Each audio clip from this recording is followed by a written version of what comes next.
خاموشی ایک عظیم نعمت ہے، خاص طور پر اس وقت جب اختلافات زیادہ ہوں، آوازیں بلند ہوں، علم کی کمی ہو اور دلیل کی کوئی اوقات نہ ہو۔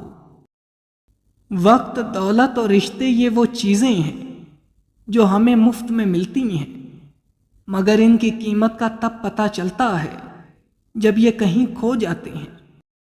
جب تمہیں محسوس ہو کہ تمہاری طبیعت کو ذکر خدا سے سکون محسوس ہوتا ہے تو سمجھ لو کہ اللہ پاک تمہیں پسند کرتا ہے۔ اللہ تعالیٰ سے دعا مانگو تو دعا کی قبولیت پر یقین رکھو، کیونکہ اللہ تعالیٰ کسی غافل، لاپرواہ اور مایوس کی دعا قبول نہیں کرتا۔ خدا کے کمال ذات کی کوئی حدود و انتہا مقرر نہیں، نہ خدا کے لیے کوئی مدت ہے، نہ عقلیں اس کی حقیقت کو پہچان سکتی ہیں، نہ فکر کی گہرائیاں اس کی تہہ تک پہنچ سکتی ہیں۔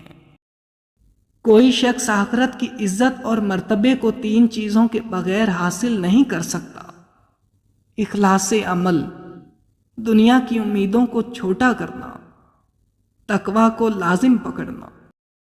غم اور مشکلات صرف اللہ کو بتایا کرو، اس یقین کے ساتھ کہ وہ تمہیں جواب بھی دے گا اور تمہاری تکلیف بھی دور کرے گا۔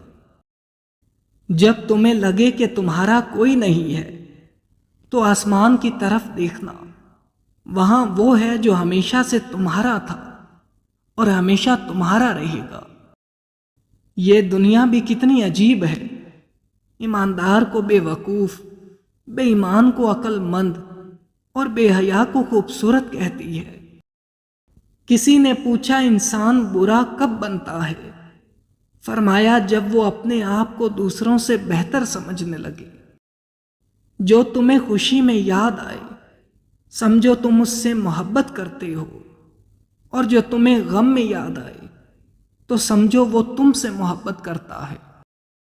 اگر انسان کو تکبر کے بارے میں اللہ کی ناراضگی کا علم ہو جائے تو بندہ صرف فقیروں اور غریبوں سے ملے اور مٹی پر بیٹھا کرے۔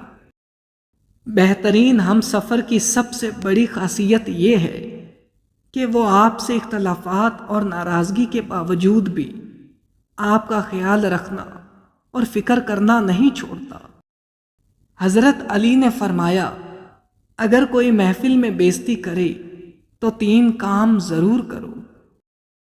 خاموشی اختیار کرنا، یہ سب سے بڑی سزا ہے۔ حضرت علی کا فرمان ہے کہ جاہل اور بدتمیز شخص کے لیے خاموشی سے بڑھ کر کوئی سزا نہیں۔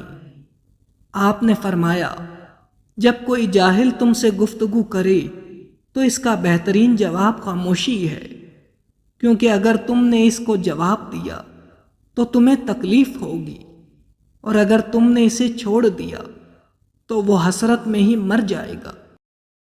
غصے پر قابو اور معاف کرنا، محفل میں جذبات کا مغلوب ہونا اور اینٹ کا جواب پتھر سے دینا انسان کو سامنے والے کے معیار پر لے آتا ہے۔ حضرت علی نے فرمایا ہے، لوگوں سے درگزر کرو اور انہیں معاف کرو جس طرح تم پسند کرتے ہو کہ خداوند عالم تمہیں معاف کرے گا۔ بحث و تکرار سے بچنا، کم ظرف اور جاہل لوگوں کے ساتھ محفل میں بحث کرنے سے انسان کی اپنی عزت اور وقار داغدار ہوتا ہے۔ آپ کا قول ہے، کسی جاہل سے بحث مت کرنا، کیونکہ دیکھنے والے فرق نہیں کر پائیں گے کہ تم میں سے جاہل کون ہے اور عاقل کون۔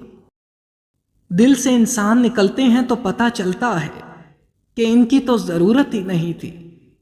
ضرورت تو صرف اللہ کی ہوتی ہے جو ہے اور ہمیشہ رہے گا۔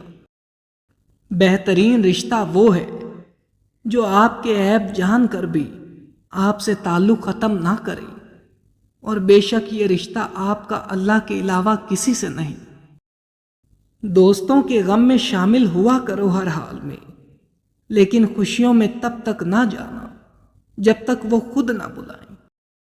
جو شخص اپنی تکلیف کو 3 دن تک لوگوں سے پوشیدہ رکھے اور اپنی تکلیف کی شکایت صرف اپنے اللہ سے کرے تو اللہ پر اس کا حق یہ ہے کہ اسے تندرستی دے۔ اگر اللہ نے تمہارے دل میں کچھ ڈالا ہے اور تمہیں دعا مانگنے کی توفیق دی ہے تو یقین رکھو نصیب میں بھی وہی ڈالے گا۔